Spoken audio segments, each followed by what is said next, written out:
Major Glenn Ignazio. General Ignazio, thanks so much for joining us this evening.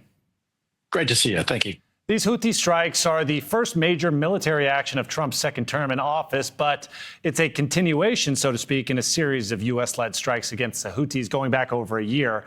Was it fair? We did see President Trump calling the attack spearheaded by President Biden as weak. Do you see it as a continuation, and do you think that this is a escalation from what President Biden did?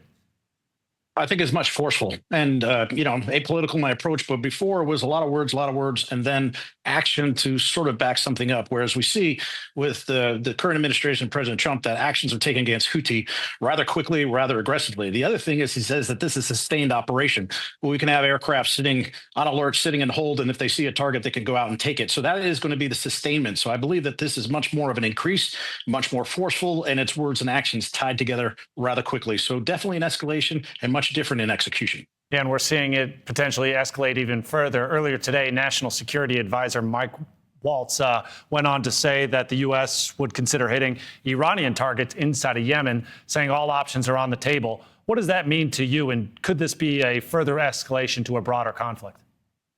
Well, in all honesty, I think it's very similar to what we saw both in Syria. Of course, Hamas, Hezbollah, or factions of the Iranian regime. The same thing with the Houthis. Now, the Houthis are continuing to strike, and we're going to take out those particular targets. The same thing is if Iran or Iranian proxies, any of their forces, the IRGC, their core is going to be in Yemen, they're going to be taken out because they're going to be offensive targets. They're going to be taken care of. You got to remember that now the Houthis have destroyed and sunk about 3 ships, killed 6 or more sailors, and this impacts globally. It's not just the U.S. This is maritime ships around the world impacting anything going to Israel, but the entire globe is impacted from this operation. So it doesn't really change anything as far against Iran. A letter was sent from Trump to Iran saying, hey, we'd like to talk about maybe normalizing some things with the nuclear capability you're trying to get.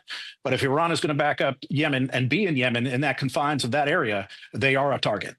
Let's move on to another ongoing conflict. Waltz today did not rule out the possibility of Ukraine actually needing to cede territory in order to end that conflict with Russia.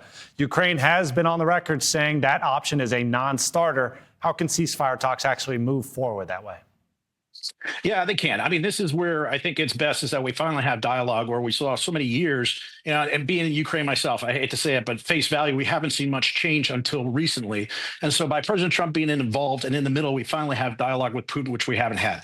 So the two have to come to the table. There is no way that I see in any way, shape, or form that Ukraine is going to be able to walk away from this completely clean. But what those lines are, where right now Russia owns about 20% or occupies, 20% of Ukraine, there's going to have to be some middle ground. Now, does that area become a buffer zone or a demilitarized zone? To be determined, but there is going to be some kind of cessation, and there's going to have to be a give and take on both sides. That's the difficulty that they'll have to work, including the security guarantees after the Trump administration. That's one of the things, is make sure that this is a long-standing ceasefire going forward. But it is going to be a balance. They both have to give something up for ending this war. President Trump and President Putin reported to have a phone call at some point this week.